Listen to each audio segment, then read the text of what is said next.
Oh,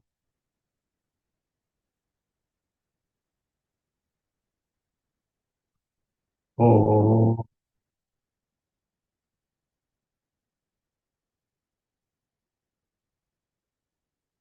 oh,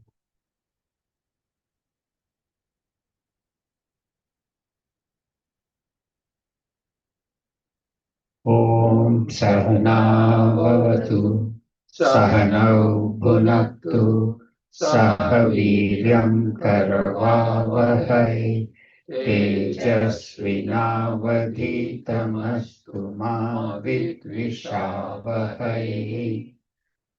Om Shanti Shanti Shanti. समस्त जन कल्याणे निरतं करुणामयं नमामि चिन्मयं देवं सद्गुरुं ब्रह्मविद्वरं सद्गुरुं ब्रह्मविद्वरम् ॐ पार्थाय प्रतिबोधितां भगवता नारायणेन स्वयं व्यासेन ग्रथितां पुराणमुनिना मध्ये महाभारतम् अद्वैतामृतवर्षिणीं भगवतीम् अष्टादशाध्यायिनीम् अम्ब त्वामनुसन्दधामि भगवद्गीते भगवद्वेषिणी यं ब्रह्मा वरुणेन्द्ररुद्रमरुतः स्तुवन्ति दिव्यैस्तवैः वेदैः साङ्गपदक्रमोपनिषदैः गायन्ति यं सामगा ध्यानमवस्थिततद्गतेन मनसा पश्यन्ति यं योगिनः यस्यान्तं न विदुत्सुरासुरगणाः देवाय तस्मै नमः देवाय तस्मै नमः ॐ श्री गणेशाय नमः ॐ श्री सरस्वत्यै नमः ॐ श्री गुरुभ्यो नमः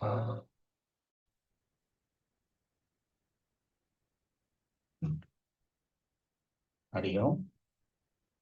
So in the fifth chapter, last week we had talked about the stepwise progression, how from karma we go to karma yoga, working unselfishly. Then from that, karma sannyas.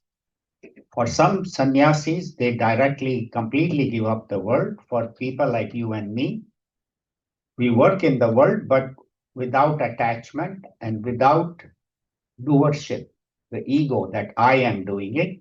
Bhagwan is working to me, through me. That is the stepwise. And then only in that process, then the highest knowledge becomes easier to digest for us. We can keep studying, but unless we have this sannyas and this karma yoga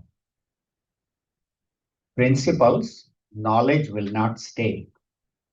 And then we have talked about the stepwise yoga yukto vishuddhatma, vijitatma jitendriyaha, sarva bhutatma bhutatma kurvan api na lipyate. So one who lives a life of yoga, karma yoga, mind is purified, mind and senses are under his control, and this person sees Bhagwan in all of them. Myself is the self of all. Such a person is evolved and even while working does not get contaminated.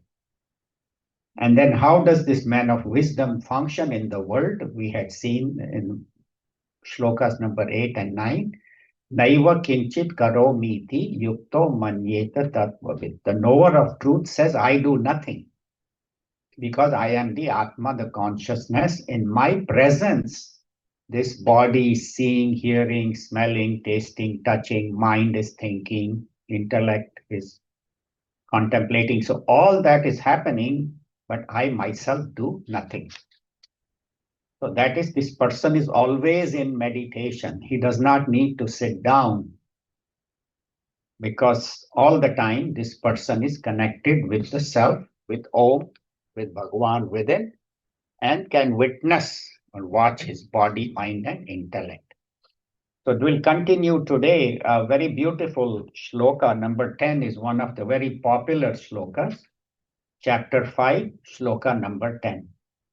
ब्रह्मण्याधाय कर्माणि सङ्गं त्यक्त्वा करोति यः लिप्यते न स पापेन पद्मपत्रम् इवाम्बसा ब्रह्मण्याधाय कर्माणि सङ्गं त्यक्त्वा करोति यः लिप्यते न स पापेन पद्मपत्रम् इवाम्बसा. Lot of teaching in this shloka. Brahmani adhaya karmani. Karmani means all karmas. It is bahuvachan. Brahmani adhaya, placing all his actions in Brahman. What do we mean by placing all actions in Brahman? We'll talk about that. And then what does this person do? Sangam tyaktva karoti. Without attachment. Tyaktva means giving up attachment.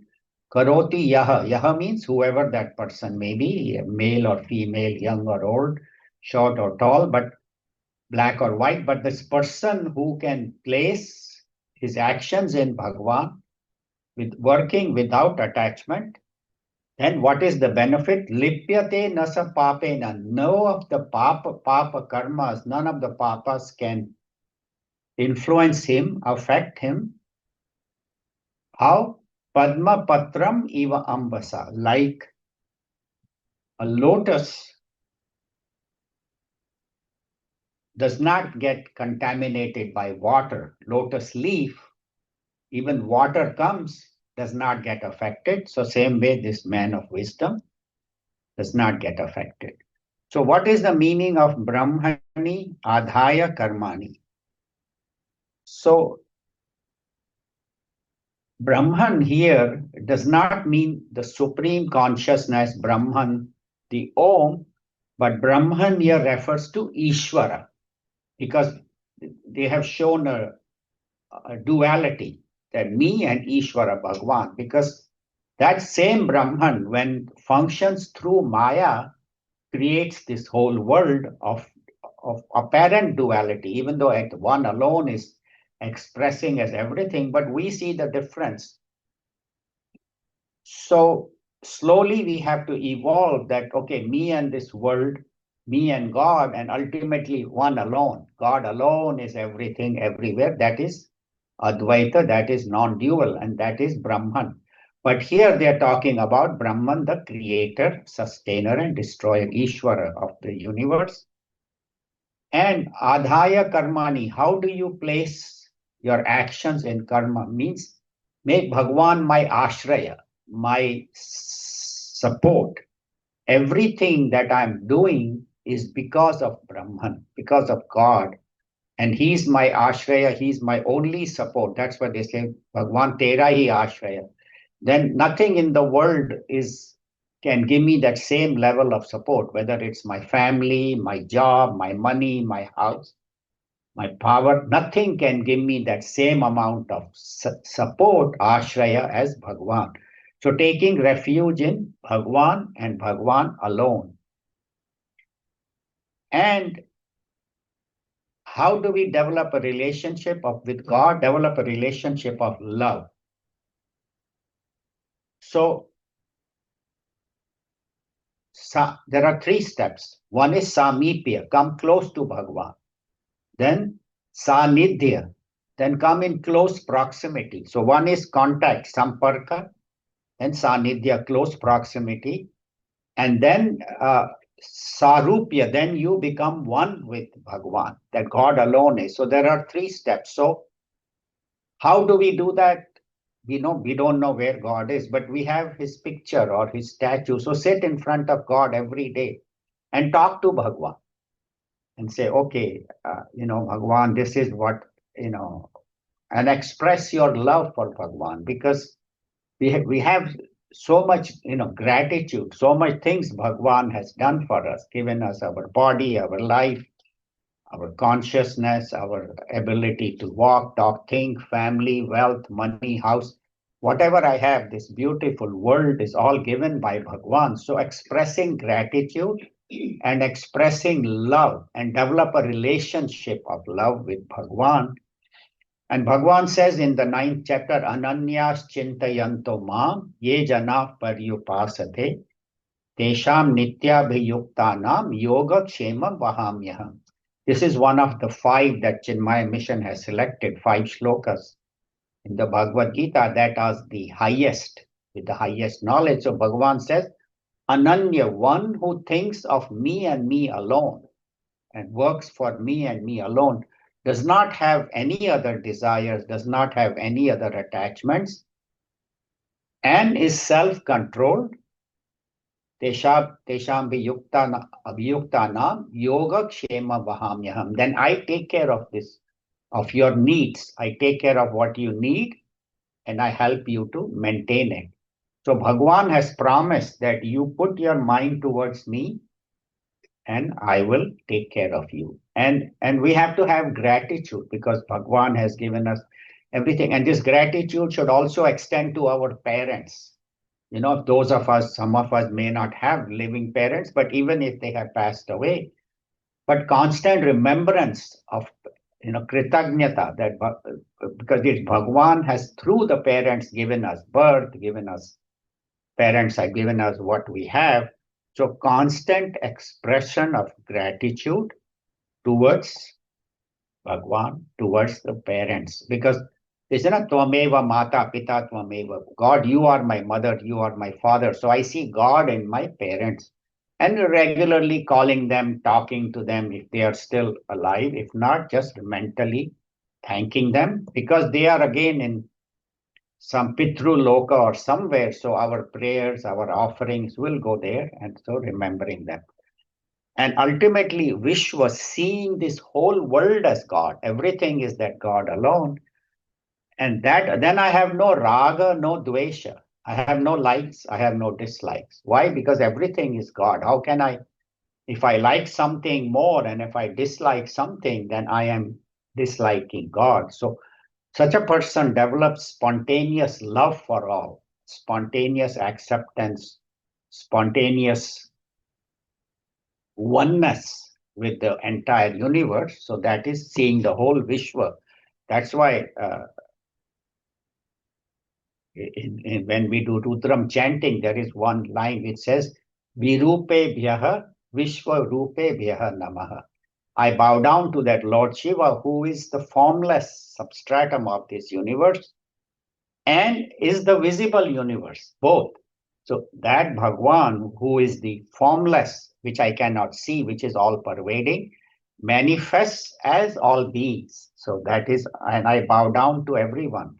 Even Tulsi Das ji says in Siya Rama Main Sab Jag Jani Karahu Pranam Jodi Jugabani. I see Sita and Ram in everybody. All ladies are mothers. Sita, all men are Bhagwan Ram. Then I just bow down to everyone.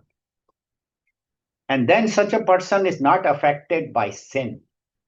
Why? Because there are no negative qualities in that person. When there's no raga dvesha, when there's spontaneous love. Because Arjuna asks Bhagwan, why do we commit sin?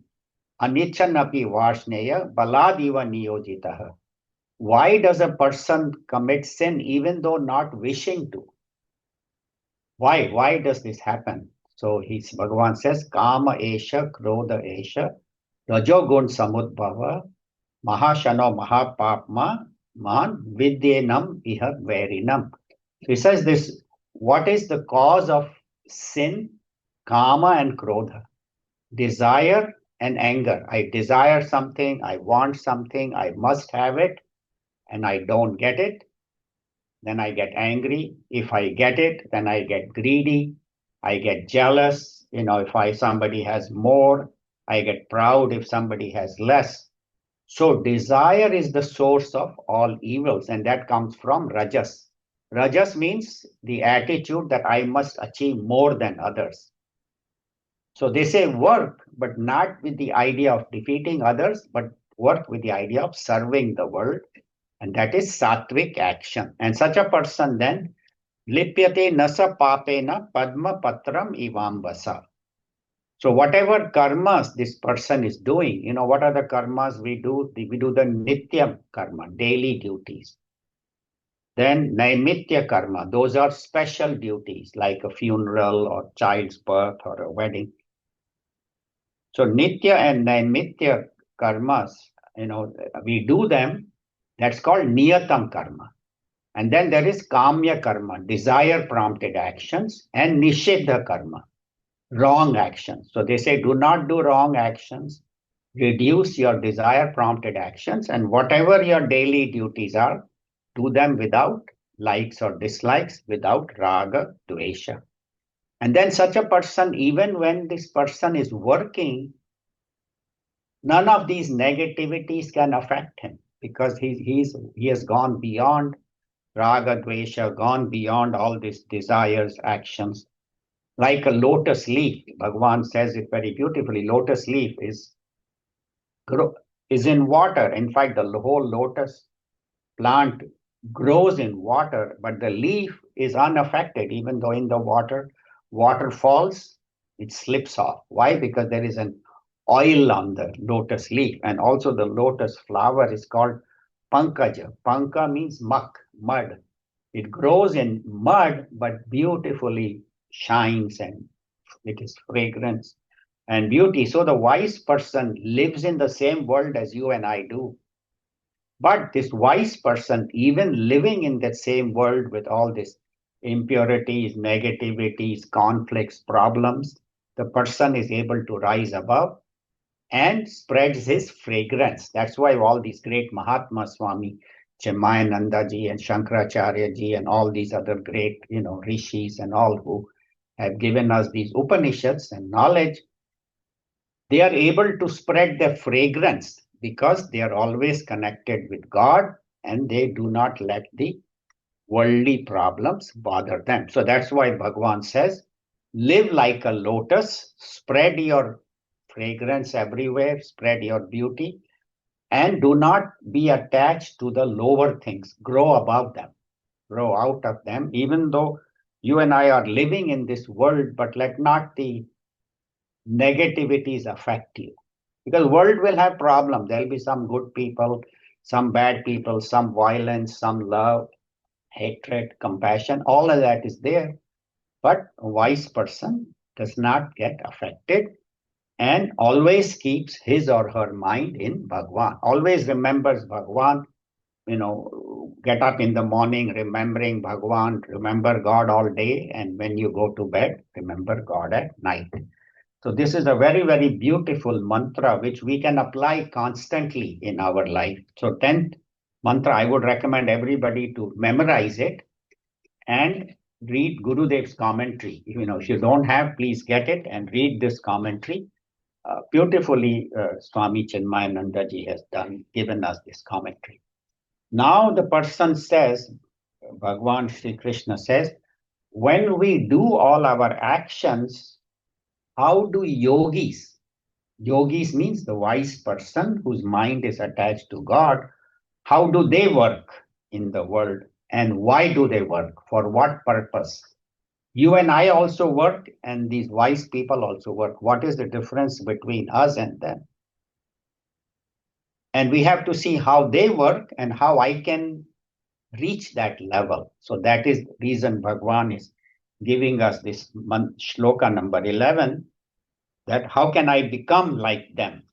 So we chant Kaena manasa buddhya कायेन मनसा बुद्ध्या केवलैरिन्द्रियैरपि केवलैरिन्द्रियैरपि योगिनः कर्म कुर्वन्ति योगिनः कर्म कुर्वन्ति सङ्गं त्यक्त्वात्मशुद्धये सङ्गं त्यक्त्वात्मशुद्धये together कायेन मनसा बुद्ध्या केवलैरिन्द्रियैरपि योगिनः कर्म कुर्वन्ति सङ्गं त्यक्त्वात्मशुद्धये. So how are the different ways that we can work in the world? What are the different ways I perform all my actions? So Bhagavan mentions all. Kayena, see, these are all the instrumental by my body, manasa, by my mind. So with the body, I perform actions. I see, hear, smell, taste, touch. With the mind, I feel the emotions, joy, sorrow, love, hatred, and all.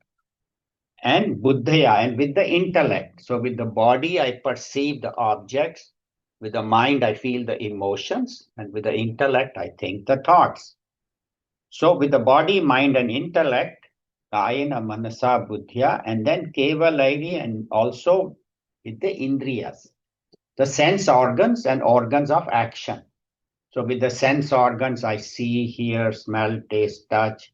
With the organs of action, I walk, talk, I hold things, speak, excretion, and all those, so reproduction. So all my actions, the sense organs and the organs of action, the 10 indriyas, with that, this person works. So these are the four ways: through the body, mind, intellect, and through the senses. So yogina, so these yogis, karma kurvanti, they do actions. How do they do actions? Sangam tyaktva. Again and again, Bhagwan will emphasize this sangam tyaktva, giving up attachment. Giving up attachment to objects and to things is the problem. So giving up attachment, and why does this wise person work?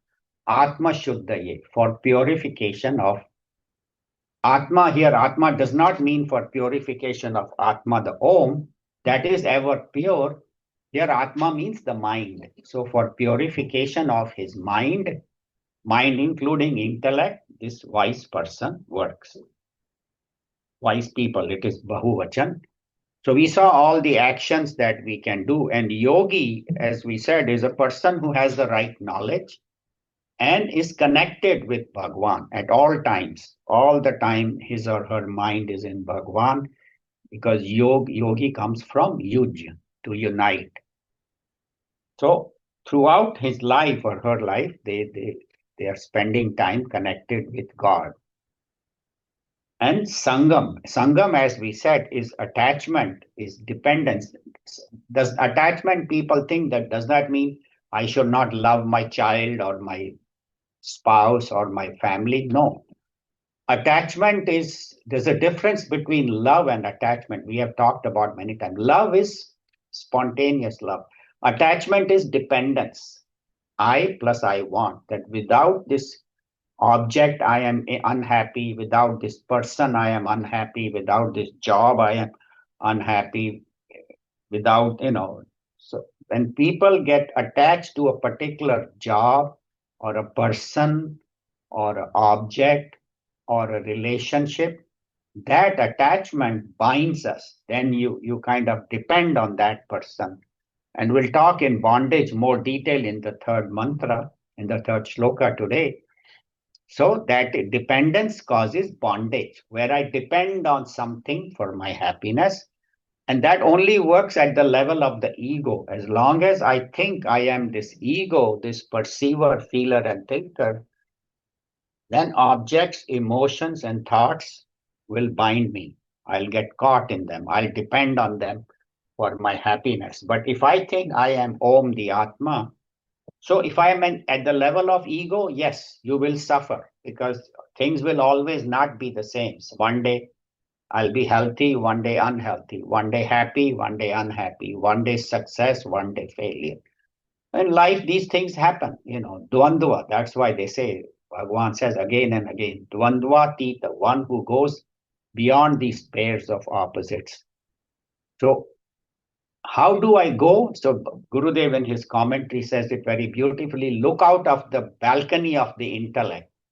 So people say, what do you mean, balcony of the intellect? What it means is just as when you're standing on the balcony of your house, say on the second floor, and you're watching a procession going by, there is some parade or something, you just watch it, you are not affected. And, I don't have any relative or friend in that parade. I just watch and enjoy it. So, same way, at the intellectual level, watch the mind and the body. Let the intellect watch. Okay, my mind is happy, unhappy. My body is, hot or cold, healthy, unhealthy, and be a witness. And then ultimately, Gurudev says, shift to the who is watching the observer. See, the intellect is observing the body and the mind. In fact, Swami Ishwaranand told me one time, one of the very powerful exercises is to watch your mind. What is my mind doing? What is my body doing? As a witness. And then the higher than that, which today also we practiced in our meditation, who is that is watching even this observer, who is observing the observer, who is observing the intellect, and that is Om, and that I really am. So, one who can do that and be a witness, then such a person is not affected. And as we said, Padma Patram, like a lotus leaf. And that is how we meditate in meditation also. That's how we practiced. We did that today, but doing that regularly when you sit for meditation. We have meditation 10:20 to 10:50. If you have time to come earlier, you're welcome to join us. We have guided meditation every Sunday and then the 11 o'clock class. So in your meditation, you become a witness and watch the body, watch the mind, and even watch the watcher, watch the observer. I am none of those three. Chidananda Rupaha Shivoham Shivoham. Brahma Tattvamasi Bhavayatmani. Shankaracharya ji says, you are that Brahman, and know that in your mind, intellect, you are not this body, mind, intellect. And then such a person works for the benefit of all and does not do things that are harmful. And I was reading one commentary. One is to purify the mind, Atma Shuddhaya. How do you make the mind impure? We can start with that, and then how to purify. One of the ways is that whatever job you are doing, you should do for the benefit of all, not harm others. So, like you're working in advertising, you work for some advertising company, agency, and they have advertisements for cigarettes, alcohol. I should not participate in that. If I participate, oh, it's just a job, I have to get a salary. And if you start promoting cigarettes, start promoting alcohol or guns, people, they go to these, fairs, and they have these shops where they are selling guns. So whenever I am promoting something harmful to society, I am becoming impure because I am saying this is good and you should all do it. And we find these stars, they smoke and then they promote or they drink, they show all these actors drinking. And we think, oh, it's very cool to drink, maybe, especially teenagers. So doing that makes your mind impure. So that is very important. And how do I purify my mind? As we said, by filling the mind with good thoughts, good emotions, reading good books, listening to good audio videos on YouTube. You can go to Chinmaya channel and there's hundreds of videos by all different acharyas of Chinmaya mission all over the world. So watching them, listening to them, filling the mind with good thoughts, and then consciously trying to develop love, compassion for all. And when people say, how long will it take me to get purity of mind? We say, well, somebody comes and asks, how long will I learn to sing? How long will it take me to learn to sing? We said, depends on your ability. If you have the ability, and if you have already been singing for a while, then if you come and the teacher says, then I can teach you classical music, ragas and all that. But if you have zero knowledge, then you have to start from below. So same way, purity of mind, you have to see where I am. Am I more loving? Am I compassionate? Am I kind? Am I helpful? If I'm not, then I have to develop that. So this all depends on where I am. So we have to look within ourselves. How pure is my mind? How pure? How much love, compassion, kindness? And and how can I make it better? Atma Shuddhaya. How can I purify my mind? How can I make my mind free of likes, dislikes, anger, hatred, all that? And for that, right knowledge is very essential. Why am I doing what I'm doing? So, right understanding and right knowledge. So, getting from a teacher. So, talking about having the right knowledge and doing the right thing. So, there was this man who was walking on the beach and he came across an old lamp. He kicked it. You and I rub lamps and nothing happens. But in the stories, they always the genie comes out, right? So, so the genie came out and he said, I have been stuck in this lamp for 1,000 years, but you got me out. So normally I give one wish, but you will get three wishes. Wow, that's great. Three wishes I get. That's wonderful. He said, what would you like? So this person loved to drink. So he said, give me a bottomless, container of beer. Every time it should always be full. I pour out, with the tap, I pour into the 10 cups, it should still be full. 20 cups, my whole party I do in the house should always remain full. He said, okay, done. So this beautiful container comes and he checks. Yeah, it's always full. He drinks it. It is still full. He's very happy. Oh, thank you, Genie, for this great gift. So Genie says, you have two more gifts. What can I give you? He says, give me two more of these.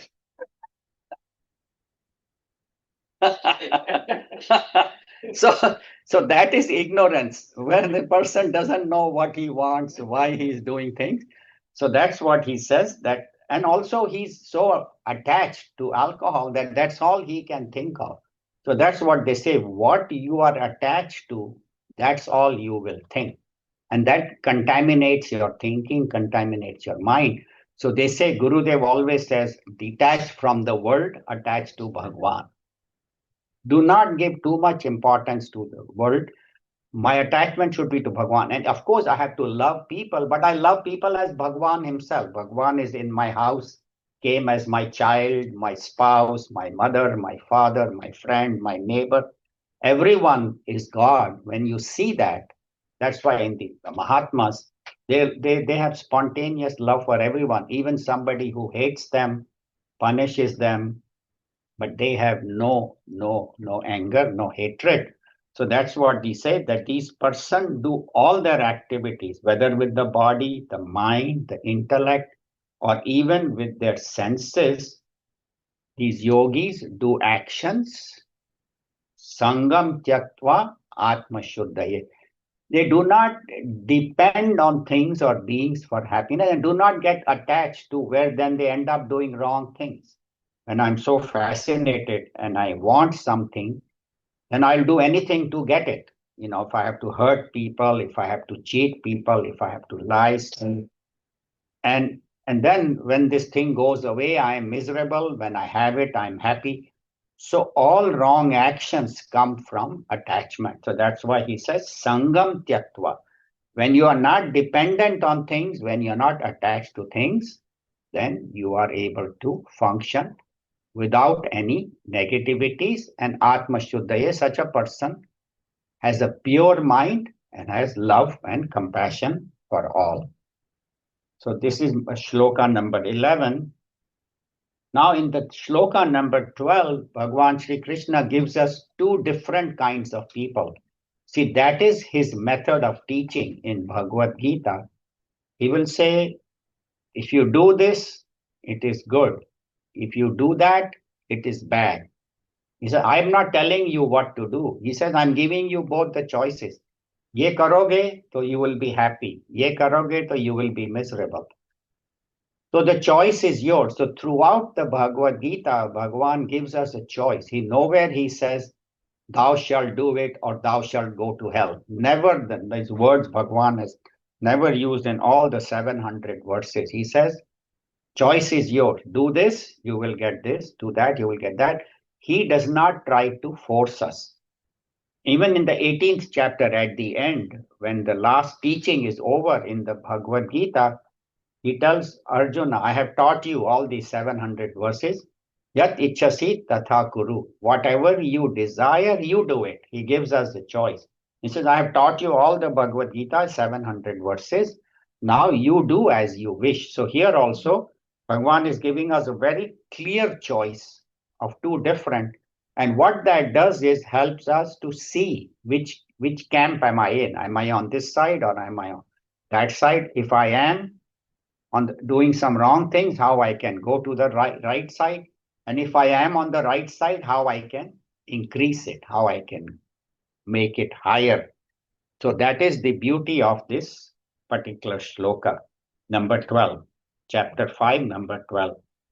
Yukta karma phalam tyaktva युक्तकर्मफलं त्यक्त्वा shantimapnoti naisthiki शान्तिमाप्नोति नैष्ठिकीम् ayukta kama karena अयुक्तकामकारेण phale sakto nibadhyate. फले सक्तो निबध्यते Again, yukta karma phalam tyaktva शान्तिमाप्नोति नैष्ठिकीम् ayukta kama karena फले phale. सक्तो निबध्यते. So yukta means, we'll talk about yukta, but we have talked a little bit in the previous shloka also. Yukta means one who is connected. But there are three meanings of that. So yukta, so one who is yukta, karma phalam tyaktva. Tyaktva means having given up karma phalam, the fruit of action. So does that mean that the person should not work with a goal or a result? No, we'll talk about that. So having given up the fruit of action, when this person works, who is yukta, who is connected, shantim apnoti, he attains peace. Naishtiki, the highest peace, the ultimate final peace of complete fulfillment he or she accomplishes. You and I, when we are working for peace.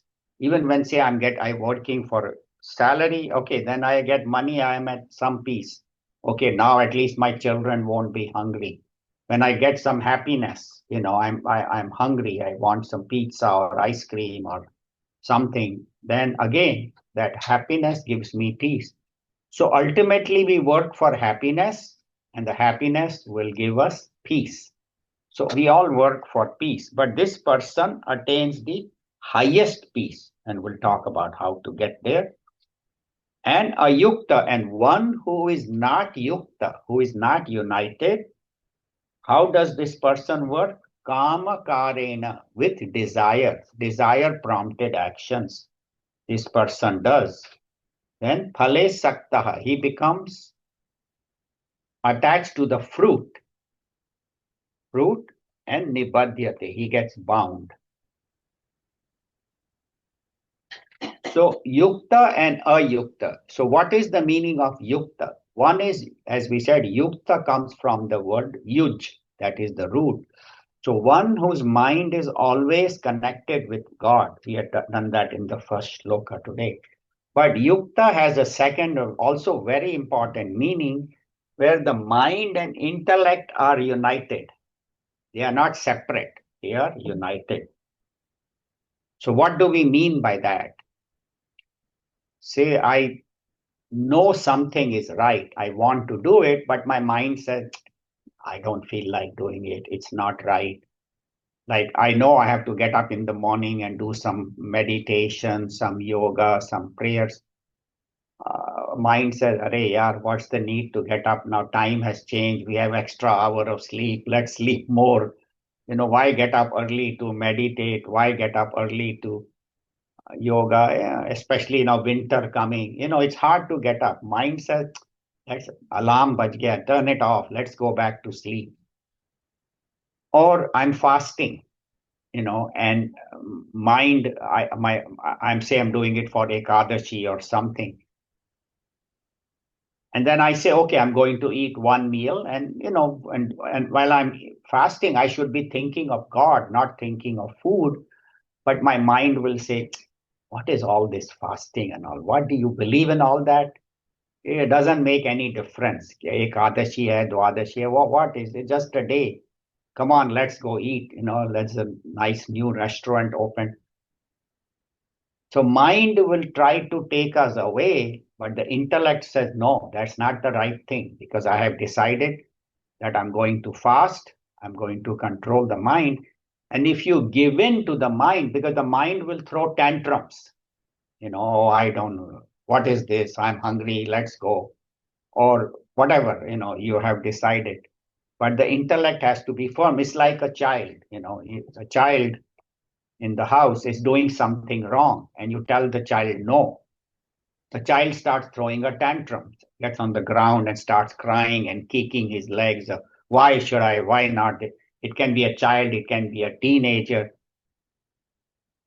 And they have to learn that sometimes no means no. They will throw tantrums. That is the nature of children. And they will fight and they will resist. You say, no, at this time, this is not right for you. This is not good for you.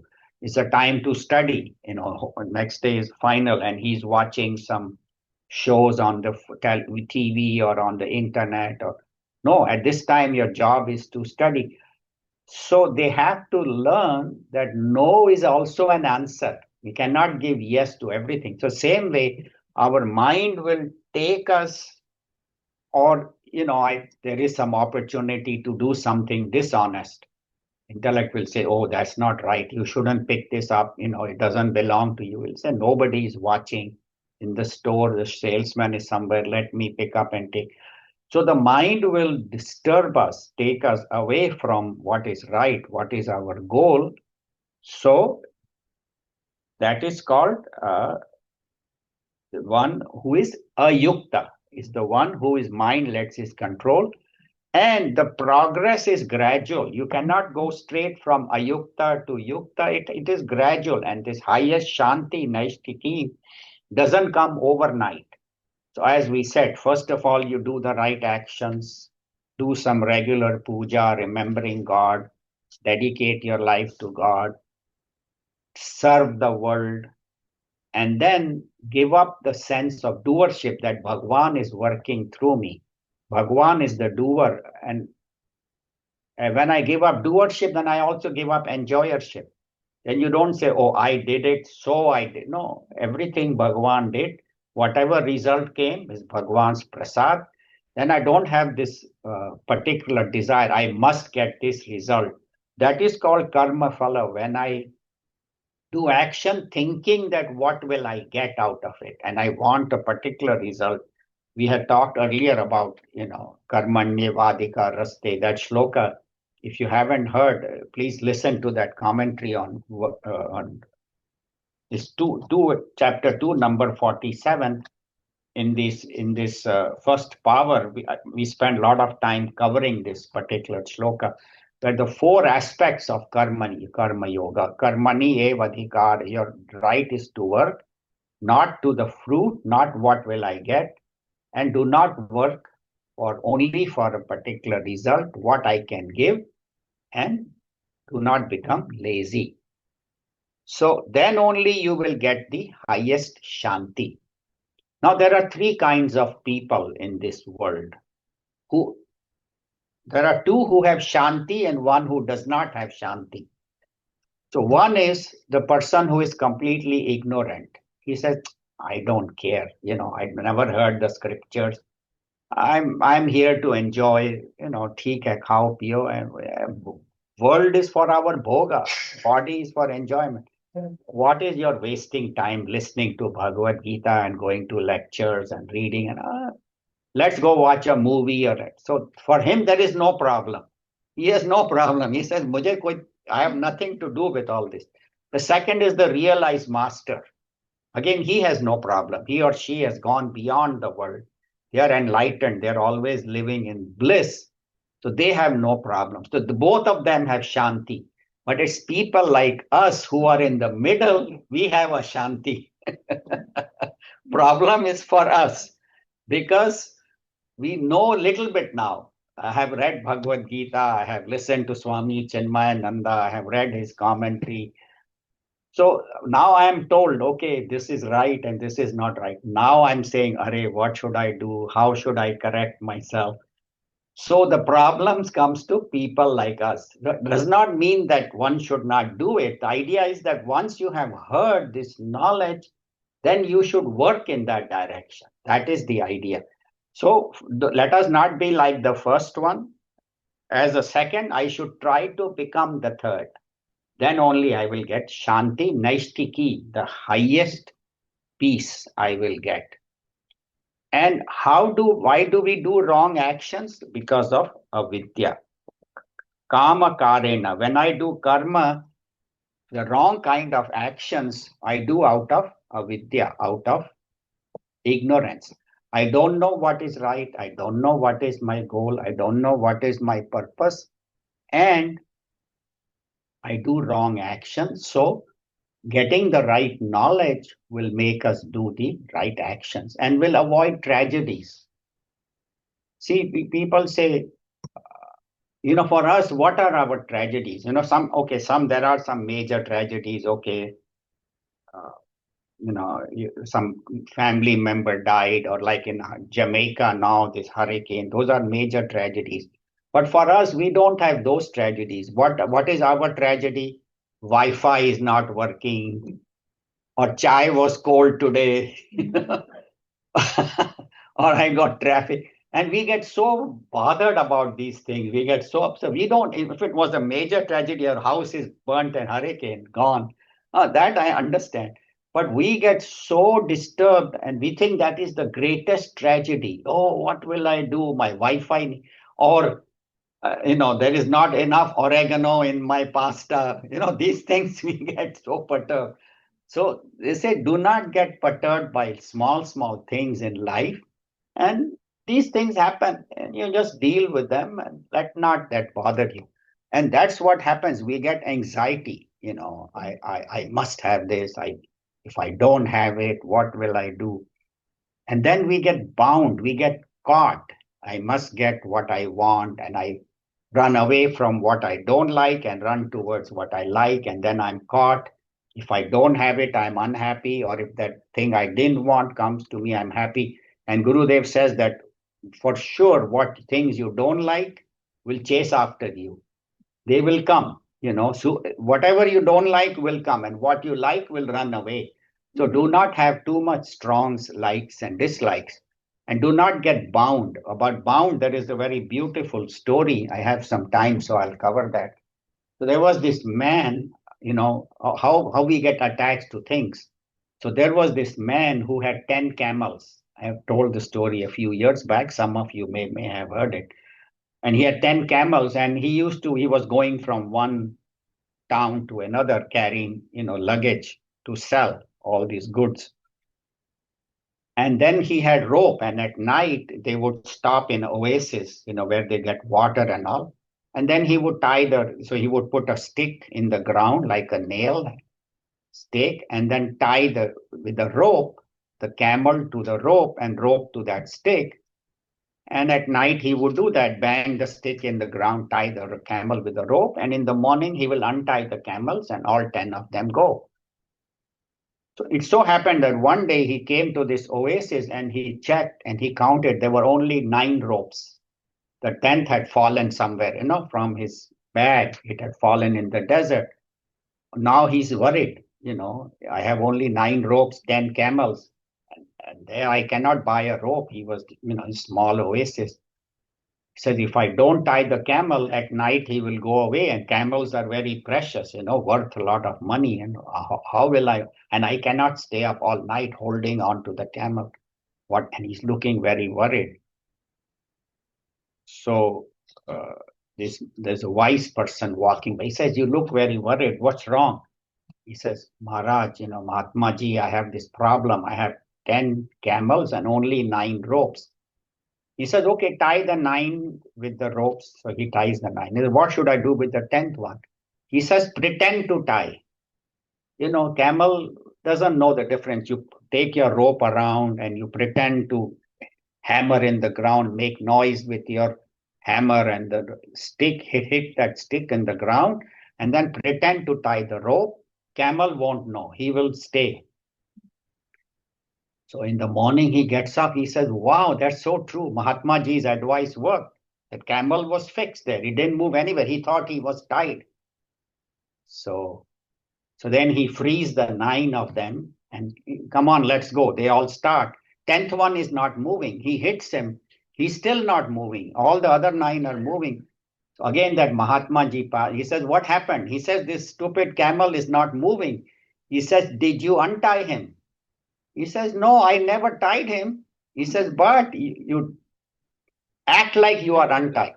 So he does the same thing. He unties, pretends to untie, remove the stick. The camel is free, he goes. So you and I are like that 10th camel. We think we are bound. We think we are attached. Why? Because we get attached to objects, emotions, and thoughts. Even though our nature is Atma, the consciousness, which is unattached. But out of ignorance, we think we are caught. We think we are bound. And we need a wise person like Puja Gurudev or other Mahatmas to tell us that you are not attached. You are not bound. Chidananda Rupaha. You are that Brahma Tattvamasi Bhavayatmani. Think of in your mind that you are that Atma and function in the world, but do not get attached. Do not get caught in the world. And that is our ignorance. Our true nature is Atma, the consciousness, which is unattached, which is that's who I really am. But I'm so bound with objects, emotions, and thoughts. So unless the Mahatma comes and unties us, we think we are bound, even though we are not. So that is the beautiful story of bondage. And that's what they say, that how do you get away from bondage?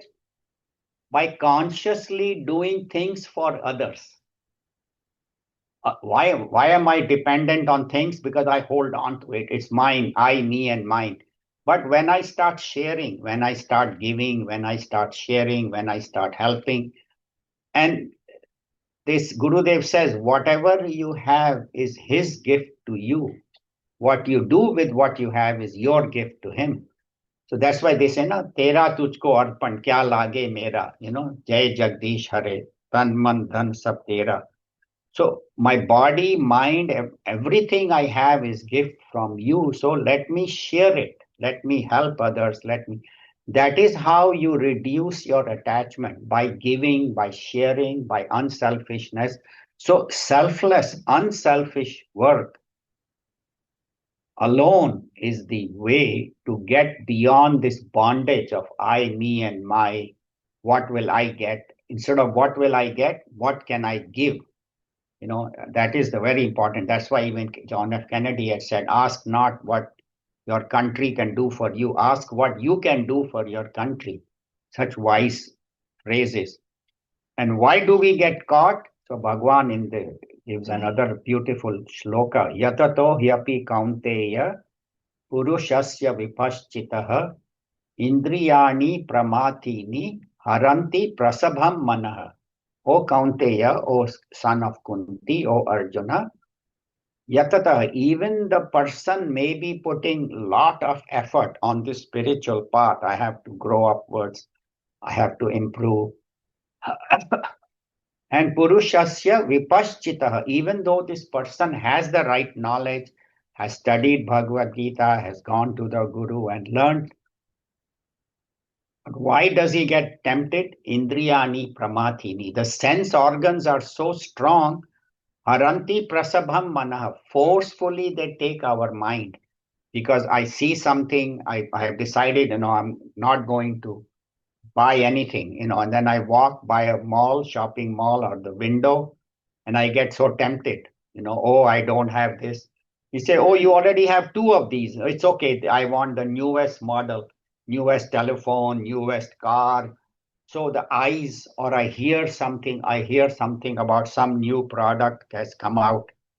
I have to run to buy it, even though I have it. Same food, that these things are not good for me. I have diabetes, but it's okay, little bit of sugar, it's okay. Not so senses will tempt us, eyes, ears, nose, skin, tongue. So these senses will take us away. And so he says, even though the person has all the wisdom and does all the right effort, he has the desire, but he gets tempted by the senses. That's why he says, Tani sarvani samyamya yukta asita mat paraha vashehi yasya indrani tasya prajna pratishtita. He says in the second chapter, the man of wisdom controls his or her senses, and yukta, and he sits united with me. Bhagavan says, mat paraha, makes me the goal, and his mind is always connected with me. So control your senses, control your mind, let it not run too much into the world. Spend some time every day remembering God, and as you progress, you'll get more and more joy. You'll want to spend more and more time with Bhagwan, remembering Bhagwan, doing some prayer, doing some puja. And this comes with effort. It does not happen overnight. I remember one person was telling me, he says, what is this? You keep going to listen to all these Swamijis and go to all these lectures. He says, I said, why are you saying that? He said, I went for a weekend course, Newport Beach, and they told me I am that. They told me I am Brahman. He said, I already know it now. I know I am Brahman. I am that. Why do I have to keep going to these Mahatmas courses, reading all these books, listening? Weekend mein mujhe pata chal gaya. See, the weekend courses are not going to do that because our vasanas are so deep. It's not only this lifetime, multiple lifetimes. Not to get discouraged, but the idea is that it needs sustained, prolonged effort, sincere effort for long period of time. And slowly this will happen as you study more, as you learn more. That's why Bhagavan says, Abhyase na tu kaunteya, vairagye na chagrihyate. Bhagavan says your mind can be controlled by abhyasa and by vairagya. As you detach from the world and as you practice, because Arjuna says, to meditate, I have to control my mind is so difficult. And that happens in any field. We find it very difficult to control our mind, our senses. The moment we have a spare moment, we pick up the cell phone and start surfing the net or seeing it. And so these things we have to watch. We have to be very careful. I also sometimes feel myself guilty also. But slowly reducing the time in the world and spending more time with Bhagwan is the only way. And that's what he says. So such a person does not get bound, but a person who is dependent on the senses, phale saktaha nibadhyate. When he gets bound to what will I get, then he gets caught. So we studied today that devote our actions to Bhagwan, put everything in the Lord, and work without attachment like the lotus leaf in the water, like the lotus flower. And one who works with that attitude, does all their activities, his mind becomes pure, Atma Shuddhaye, and then that person gets supreme peace, Shantim Apnoti Naistiki. And one who does not do that gets Ashanti, gets suffering. So very, very practical shloka. All three are very nice. So please read Swami Chinmayanandaji's commentary and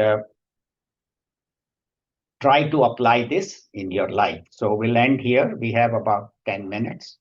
If anybody has any questions, comments, please feel free to add.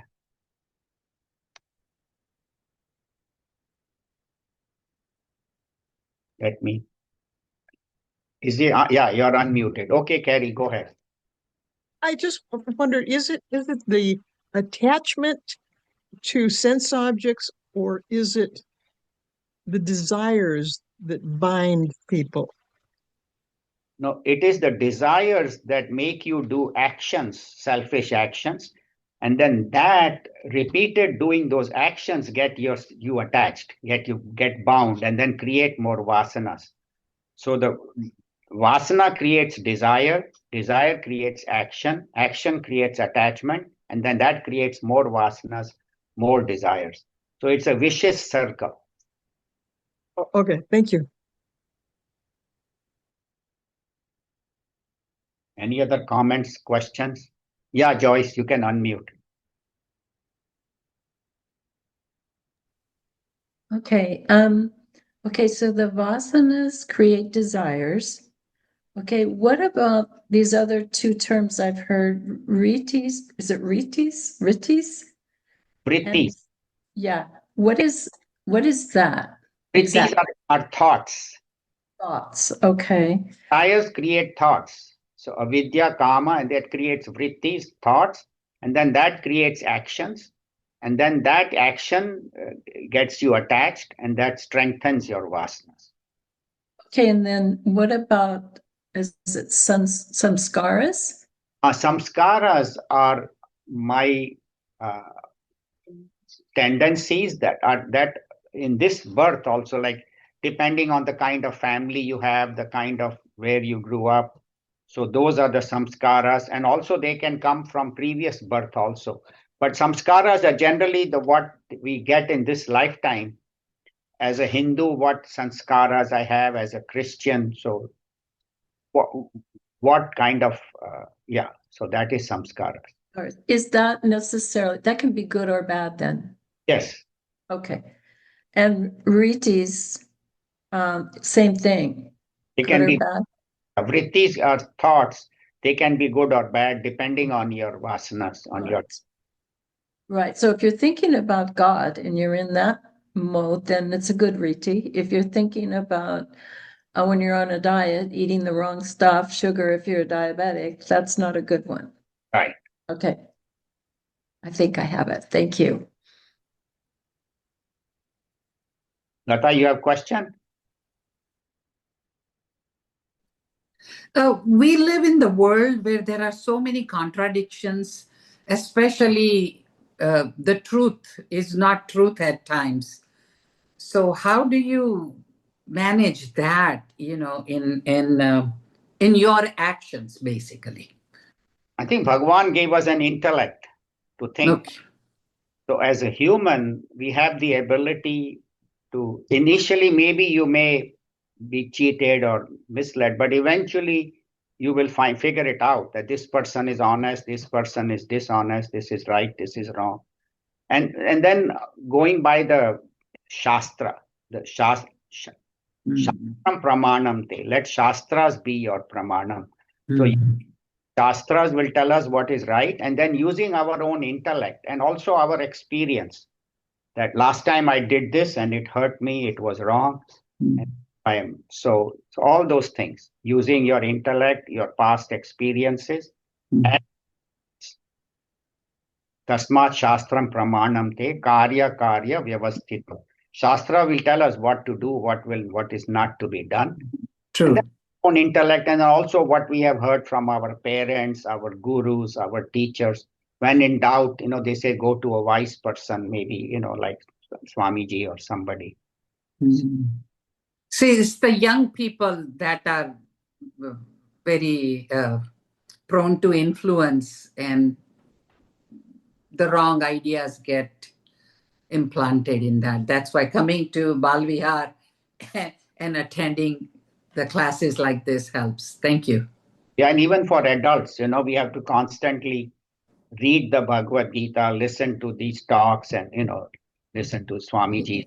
You just said sustained, prolonged effort is needed. Right. Thank you. Anybody else in the hall? Any comments, questions? Yeah. You want to, yes, speak, talk loud. Okay. If you can't hear her, let me know. Hello, Happy New Year to everybody. Today I have no comments and no questions, but I have compliments for dear Anil. Oh, no. So, I Guru would Dev. express my heartfelt gratitude towards his dedication and love to teach all of us the divine Bhagavad Gita, the life transforming scripture. He has been teaching very diligently for years with all his heart, devotion, and love, and so selflessly. And my words fall short of thanking him and his service. No, He kindly requests us to read Bhagavad Gita every week, which only assists us in our own learning and progressing on this spiritual path, and also in our daily life. It really helps. In Bhagavad Gita, chapter 18, verse number 69, it says so beautifully, so I'll say in Sanskrit and explain.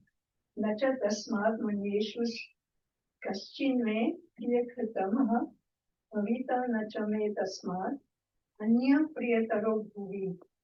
What it means that there is, nor is any among men who does dearer service to me, nor shall there be another on earth dearer to me than him. The one who teaches Lord Krishna really loves him a lot, and he thinks there is nobody dearer than him. So I think Anilji is so close to Lord Krishna. It's all Gurudev. May Lord Krishna and Pujya Gurudev, who spent his life whole teaching the world the Bhagavad Gita, blessings be always on Anilji and Niruji, and through them, on all of us. Everyone. Thank you. Thank you. Thank you for the kind words.